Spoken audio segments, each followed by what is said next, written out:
Hello, welcome to the Starts Monday podcast with me, Grainger. It's another episode. Fans of the podcast will know this should have been out on Monday, but it wasn't, and there's a reason it wasn't, because the weekend previous, there's a bit of a... First of all, I'm going to say this. I don't know if you can hear, there might be noise interference. I don't know if you can hear the... washing machine. I'm doing some laundry because I'm pretty cool, and yeah, right, so I'm doing laundry today and housework and stuff and cleaning, and I just put stuff in my bin. Gonna recycle it in the appropriate bins for the appropriate materials on my way to this gig. This will come out after the gigs. I'm gigging at the Stand this weekend, gigged there last night, sold out, fantastic show. Thank you very much to anyone who came and laughed, and you know, it's on again tonight. Lineup's insane. I'm there. You can find all my gigs for this month, the month of May, on my social media accounts on Instagram, Robin_Grainger, at Robin Grainger on Twitter and TikTok, Robin Grainger Comedian on Facebook. So anyway, we'll do all this later. So I was doing bits and bobs just there, and I put stuff in the bin, and so we got this bin, and there's some sort of science between the bin bags and the bin lid just don't gel. Like, they're just not, they don't want to fuck with each other. They just don't want to get on board. So the bins, so every time I put the bin on the top of the bottom, I put the head of the bin, the lid being the mouth, feed me rubbish, right? And you put that on the body. What I really want is one of those frog bins. Remember at school, like every playground would have like a frog bin, and the frog would just be like, oh. Like, I don't know if the frog was like up for being a bin, but that's the life it was given. Oh, because no frog bin at school. It wasn't a bin for frogs. It was just the animal, the frog, in bin form. And it never looked chuffed, did it? It was never like webbed hands. Yeah, I love this. I love this roll. Put your empty spicy biker bags in here. Tiny Tom's bags. In me. Froob packets. Get him in. He was never chuffed, was he? He was also kind of gutted with it.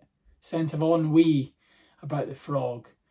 Sort of loss and kind of like I'm a bin. Like, what the fuck? Other frogs are actual frogs. I know I'm massive and I could stamp on all the smaller frogs, but I can't do anything because I'm full of Diet Coke cans. Other drinks are available. So I wanted one of them for the kitchen. I think everyone really wants one of them when they think about it. When they think about their life, they think, how could I make this complete? And it's a frog bin. I don't know where you get one. If you work for a big bin manufacturer, get in touch. Comment down below. Hit the notification thing. Get new episode notifications. Subscribe on Spotify and all that. But yeah, get in touch. startsmondaypod@gmail.com. Send me a frog bin, please. Because the bin that I've got, so the head of the bin, it's a normal bin. It's not a frog. It's not an animal. It's not a zebra. It's not a giraffe. That'd be kind of rubbish. You could just fit tiny bits of rubbish in. Slender neck to get down. What am I talking about? So I wanted, so the bin I've got, so the head at the top of the bin, when you take it off, you tie the bag and you take that out to recycle it. Put a new bag in. We all know this, how to work a bin, I'm pretty sure. But anyway, you put that in, and then I put the lid on, and it's always like either the clip on the back of it, and then there's a gap at the front, bin smell coming right at you, or you the front on and kind of like, I don't know, like the bin kind of, I guess, farts smell. I don't know. So, but it never fits, and they're just there, just fucking there. I wish I'd filmed it. I was making sure all the stuff was in the bin so I could still tie the thing, and I put the lid on the bin, and it fit. And I went, yes! But as I went, yes, I was looming over the bin. I was kind of leaning over it like that. And as I went, yes, and did a double, yes! Like when you score like a World Cup winner or something, I imagine people would play football going, yes! And that didn't Andy Murray do that when he was like good at tennis? He goes, yes! Double fists, elbows, strong centre of gravity, just to fucking promote the celebration. I did that, yes, and my elbow fucking hit the bin, hit the edge of the head of the bin, knocked it off. So now it's now it's back to normal and shite. So I'd give the bin the finger and went and came and recorded this, and the washing machine's on. I shouted at the washing machine. It wasn't its fault. It was just, I'm just cleaning your clothes, and I was going, fuck you as well. It's gonna be a disaster. But anyway. So that's just what happened. Anyway, last week, was meant to record the podcast, and we went out to visit Claire's family, and she's got a horse it's called a livery, like a stables. And we took the... so I've also got a sore throat because I've been gigging, and I'm a high energy comedian, so I've been using my, not been speaking from a diaphragm, speaking mainly from my throat. So I've got like some cherry lozenges there that they don't really work, but they taste nice. Because I've got like 9 gigs in the next 5 days or something. Anyway, check my social media for that. Come see me laugh. Make it worth the fact I'm going to lose my voice. Anyway, so we went there and we took the dog Waffle. So my girlfriend gets on the horse and she's riding along. And the dog loves her more than me, let's just be honest. And she wanted to pretty much be on the horse. Just be like, let me at him, like proper Scrappy-Doo, Scooby-Doo style. Like, why do you get her to the horse? And the horse is like, I'm massive, I'll turn you into jam if you don't play your cards right. And Waffle doesn't know that horses can turn her into jam. So she's like trying to get up, and the horse is getting a bit spooked. So I ended up having to walk her on the lead, like away, kind of back from the horse cantering. And then, so we're just this lovely part of the countryside. We're coming through, and she's ahead of us, giving her some space, me and the dog, and the dog's straining to like, let me at them. I don't want to be with you, you prick. I want to be with them. I want to be up there. Get me in a little saddle. Get me a Shetland pony, and I'll go alongside you, and we'll be like two ladies, like going along nicely, and you can be in the background or whatever. You can pick dandelions, right? Look for 4-leaf clovers. I found one once when I was younger. Never ever kept it. I was like, I fucking found one. And it just disappeared. Anyway, so she was ahead, and then all of a sudden, like, some rustling happened in the hedge. Like a bird, or like a beetle, or like just a leaf. Maybe just a stray leaf, just leafing it up, right? And the horse got spooked. Gets spooked quite often, this horse. And he started doing this kind of, just this weird diagonal kind of feet off the ground shit. But he's got a human. My girlfriend is on him. So he does that, and then all of a sudden he's like, sack this. I'm fed up with this. I'm scared. I'm scared of that leaf. Whatever's in that hedge is a monster, and it's going to kill us all. So fuck this. Everyone for himself. And he did like a diagonal, like toss move, and just threw my girlfriend off her. She landed with like a slam on grass. Obviously she's wearing a helmet, thank God. And then the horse just sort of goes, and walks past me. I scoop up Waffle because I'm like, he's on a rampage. He's done in the human. Now he's going to steal my dog and, I don't know, give me a dead leg or something like that. And he goes past us and he just starts eating, because apparently once you throw a human off your back, you have a snack. So he has a snack. He's just eating grass. Doesn't know that his owner's potentially unconscious on the ground. And I've got Waffle there. She's like, yes, I'm higher. I can get on the horse from here with my mum. Where's mum? And the dog's worried because she's like, oh, mum's there on the ground. Like, what the fuck is happening? So I've got the dog and I'm worried and I don't know what to do. I'm like, asking my girlfriend if she's okay, if I can phone anyone. I don't know who's going to phone. I think 999 was like in my head, but like, I don't know. Just eat. Let's have some food to calm down. Let's get McDonald's. Other fast food chains are available. Let's just relax. You'll be hungry after you've flown through the air and slammed on your head, won't you? That happens. Horse is eating. And then she kind of comes to my girlfriend and she says, "Can you get the horse? He might like bolt, like run away." So then I've got this dog, and I'm worried about her. Like, did she land on her back? Did she land on her neck? Like, is her head okay? Is she bleeding? Like, what is going on? She's kind of sat there, like, getting her bearings and stuff. The horse is still eating. I grab the horse. He's like, "Huh, fucking trying to eat here, mate." And I've got the dog and I've got the horse. And then, like, the situation is just mad. This is not the Saturday that any of us wanted. The horse is the only one that's winning here. Waffle, the dog, is the only one who hasn't been attacked by this equine thing. So he's eating. I got the dog. It turns out she was okay. It's not okay. She ended up with mild concussion and it was horrible. But, like, nothing was broken. We didn't have to call an ambulance or Just Eat or any of that. And then she got up, and this is the insane thing about people who go on horses, horse riders. She's just like, "Oh, can you give me a leg up?" And she had to describe what a leg up was. It's where you hold like the thigh and the ankle, and you try and throw someone over a horse, and they hopefully land on it. So I tried to do this. I've got the dog, I've got the horse, and the horse now just goes around in circles, and every time it passes me, he stamps on my foot. And I'm like, it's the closest I got. There's a bit of Alan Partridge where he gets his foot stuck on a spike, and I screamed. The horse stamped at my foot, and I went, he's just stamped at my fucking foot. And my mildly concussed girlfriend is like, "Really? Have you got a bit of a sore foot? Is the little piggy not going to go to market because a horse is stamped on your foot?" And I'm like, "Don't worry about yourself, Robin. Worry about other people. Be kind." So, and I try and throw her on the horse a couple of times. He's going around in circles with concentrated stamps to my feet. And then she ends up, there's steps back there. So she walks the horse back, gets on the steps, gets back on. Because apparently this phrase amongst horse people is either you go to hospital or you get back on, right? And that's obviously where the phrase get back on the horse in terms of life, in terms of try again, keep trying. Like, fall down 9 times, get up 10 times, that kind of thing. Get back on the horse. Keep going, keep going. You'll only get better if you keep trying. And then we ended up, like, we went back and, we had our tea and all that, and then she was really achy and stuff the next day and all that, and I was kind of played nurse and, like, made sure she was okay.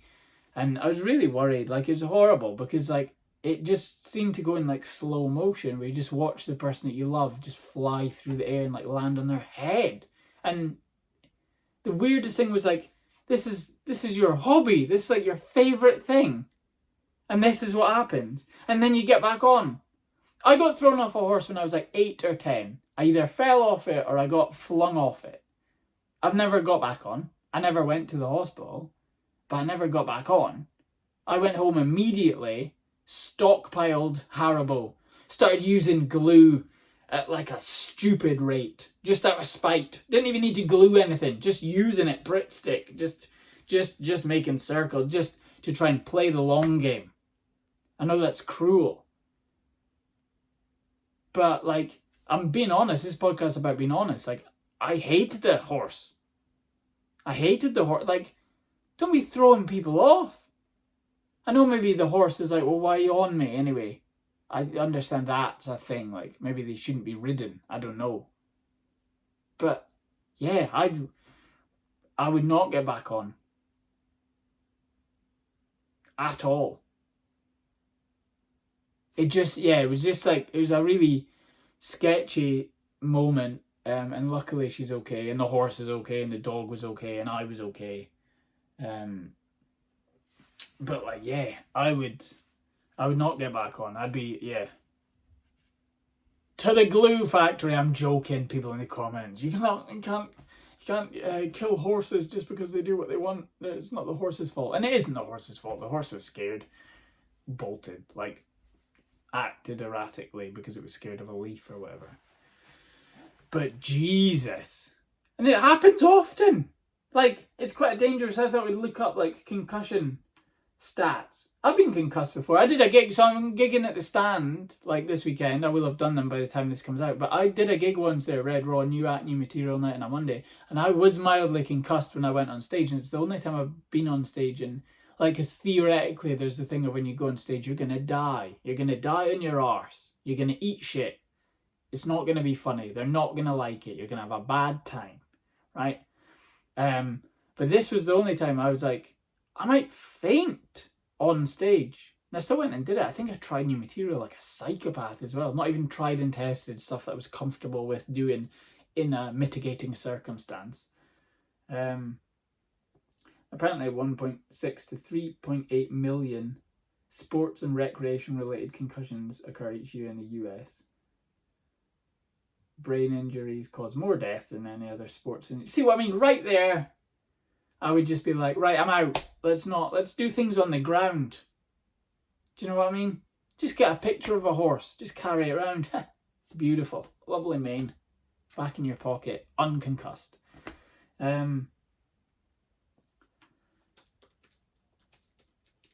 Like, it's just wild. Studies show that concussion is 125 times more likely in equine sports than American football. American football, it's dudes like, oh, like charging at each other. Like, I want you to be concussed and then you're not in this chess match anymore and I can get this ball over there. Get that Tom Brady bread. 125 times. Almost every jockey who has ever ridden is likely to have been concussed at least once during his or her career. And the dangers to health are clear. A little rhyme for you there. Just think it's like an apple a day keeps doctor away. Every jockey has been concussed in his or her career. The health dangers are clear. Let's get that crocheted up in the background. Word to the wise. Ridiculous, isn't it? Yeah. Fuck that. Sorry if I'm like a wimp or whatever. But I'm keen not to be concussed. Times when I was concussed or when I hurt my head, it's always been alcohol related. Always been booze based. Like that time when I did the gig, it was because I fell and hit my head off a table. Ended up getting stitches. I got a scar there. Because when I was underage, I hit my head. Someone tried to open a door as I was trying to open it. So then like the force of obviously me being so drunk at like age 13 or whatever, I went flying and smashed my chin off a cabinet. Bit there again, I tripped during the Portsoy Boats Festival, hit my head on, they were resurfacing the road, blood everywhere, and I got led to the Portsoy Boats Festival is like a big weekend in Portsoy up in the northeast of Scotland where it's a festival for boats. Clues in the name. And I was pouring blood and I got led to one of the, like thousands of people go. I don't know if they do now, but they used to. It was like the big thing, the big weekend in Portsoy. Everybody, let's go and look at the boats, get some fish and chips, and everyone gets drunk. And I hit my head and I was being led to the first aid tent. And then it was announced on the tannoy. So I was like famous as a wee 12-year-old or whatever. It was this guy. Could Robin Grainger's mother and father please make their way to the first aid tent, please? There's been an accident, an incident. Your boy's head is fucked. He didn't say that, obviously. And as I was going to the first aid tent, I saw them run past me and I'm like red everywhere, blood everywhere, and I waved, Mom, Dad, hey, and they ran past me and they ran to the other first aid tent. They went to the wrong one. Classic Graingers, classic. And then they ran round and they're like, oh, you're in this one. Are you all right? Yes, that's the only times I've been like head injured. Was that never off a horse? What is the most common injury in horseback riding? Head injury, straight off. The majority of injuries in horseback riding occur to the head, trunk. Don't have a suitcase on the horse. And upper extremities. Predominant types of injury include head injury, fracture, and soft tissue injury. So you know, all the main bits. Head injury accounts for 50% of horse-related injuries leading to hospitalisation. So 1 out of every 2 times you go on a horse, is that right? You're banking on pinging it off into the sky, landing on your head or soft tissue. Don't know who's carrying a box of tissues on a horse. There's jokes in the podcast. Yeah, mad. So that was, anyway, long story short, that's why the podcast didn't happen. But it's happening now. I'll run through some gigs that I'm doing. So this will come out on Monday. I'm at the Stand Comedy Club at Red Raw, the night that I was speaking about when I did it with a concussion. I'm there on Monday. On Tuesday, I'm in Glasgow at Drygate Brewery. I'm really looking forward to. Wednesday, I'm off. Thursday, I have 3 gigs. I'm at the Stand for Best of Scottish Comedy. And I'm doing 2 shows at Monkey Barrel, trying out new stuff. Sneak Peek is the name of that night. And then on Friday, I'm up in Aberdeen. I'm going to Aberdeen. I'm going to Aberdeen. And I'm on at Breakneck Comedy on the Friday and Saturday. You can find all links and gigs and all that kind of cool stuff on all my social media at Robin Grainger on Twitter and TikTok, at Robin_Grainger on Instagram, at Robin Grainger Comedian on Facebook. And amazing news, my Fringe show, Robin Time, is now on sale. I'll put a link in the description. I'm so excited. Tickets went on sale like last week or whatever, and the support has been mad. Like, people have been sharing the picture, telling their friends, tagging people in stuff. It's on every day of August at, I don't know, I hissed that. Every day of August. Very Alan Rickman there. Every day of August. What legend. 6:40 p.m. at the Stand Comedy Club. You can go on the stand.co.uk. Is that it? Stand. What's their website? I should know. Stand Comedy. thestand.co.uk for tickets, and I'm posting links left, right, and bloody centre all over social media until we sell all the tickets, and only then will I be satisfied. So please buy tickets. They're reasonably priced. It's going to be loads of fun. It's just a fun show, me on stage making you laugh, yeah, it's going to be class, and I'm so excited that they're on sale. So please, please, please, if you know anyone who's interested, send them along to the link, buy some tickets, share tweets, share Instagram stories, all that stuff. Just help it get seen, because there's thousands upon thousands of brilliant shows every year at the Edinburgh Fringe Festival, and the support is like, I can't put it into words how appreciative I am of all the support, and even just sharing it. Do you know what I mean? It'll just, more eyes on it, that kind of thing. Yeah, so that's kind of it for the podcast. This episode, I just wanted to fill you in on why there wasn't a kind of new one. Oh, I've also been reading books like a bookworm.